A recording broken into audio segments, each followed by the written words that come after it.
Drama akhir Sang Tirani.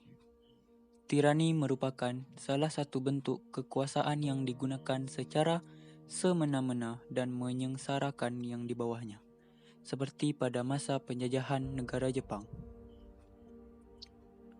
Jepang pertama kali datang ke Indonesia iaitu mempunyai tujuan untuk menguasai minyak bumi yang terdapat di wilayah Indonesia, tepatnya pada tanggal 1 Maret 1942. Jepang bersandar di Kepulauan Indonesia dengan membawa sebagian kekuatan militernya. Wilayah-wilayah Indonesia yang masih dikuasai Belanda saat itu dengan mudah berhasil direbut oleh Jepang. Hal ini terjadi karena rakyat Indonesia tidak melakukan perang terhadap Jepang, bahkan senang karena Belanda menyerahkan kepada Jepang saat itu. Jepang pun berhasil menguasai beberapa kota penting yang ada di Indonesia dan langsung mendirikan pangkalan kekuatan militernya untuk bersiap menghadapi sekutu. Setelah berhasil menguasai wilayah Indonesia, Jepang melancarkan maksud dan tujuan sebenarnya. Jepang mulai melakukan beberapa kebijakan yang sebagian bersifat menguntungkan dan sebagian lagi membuat bangsa Indonesia menjadi sengsara, seperti melakukan kerja paksa atau romusa. Bahkan Jepang tidak memperbolehkan penggunaan bahasa Indonesia dan memaksa rakyat Indonesia mempelajari bahasa Jepang. Jepang pada masa pemerintahannya banyak membentuk kebijakan-kebijakan yang mempunyai tujuan untuk menarik hati rakyat Indonesia.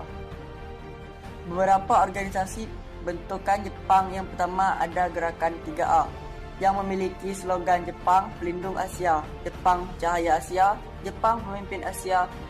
Gerakan ini ketuanya oleh Syamsuddin SH, tetapi dibubarkan karena tidak mencapai tujuan yang dicapai oleh Jepang.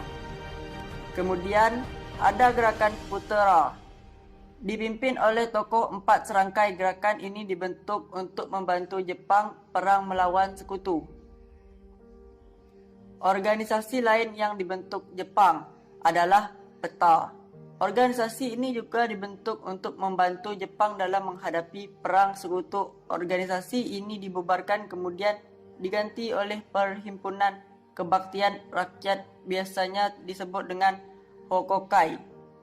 Memiliki keanggotaan mulai dari guru-guru, dokter, organisasi wanita, tata usaha, pembantu prajurit, PETA dan Heiho, serta Hokokai perusahaan. Beberapa kota penting yang pernah dikuasai oleh pemerintah Jepang dan Angkatan Laut Jepang iaitu Bengkulu. Balantara Jepang datang di Bengkulu pada bulan Juni 1942 dari Palembang melalui jalan dari lintas lahat Lumbuk, Linggau, Curug, Bengkulu. Pada saat Jepang datang, Bengkulu telah dikosongkan oleh Belanda. Selain Bengkulu, Kalimantan Selatan dan Kalimantan Timur, pada tanggal 13 Februari 1942, tentara Jepang memasuki kota Banjarmasin. Sebagian datang dengan naik sepeda dan sebagian lagi berjalan kaki. Beberapa kota lainnya seperti Bali, Jambi dan Sumatera Barat dan Sumatera Selatan pernah diduduki Jepang saat Jepang mulai melakukan maksud sebenarnya mengambil alih wilayah Indonesia. Barulah terjadi pemberontakan di seluruh wilayah yang diduduki Jepang saat itu, hingga akhirnya Jepang terpaksa memberikan kemerdekaan kepada Indonesia setelah 2 kota di Jepang dijatuhi bom atom oleh tentara.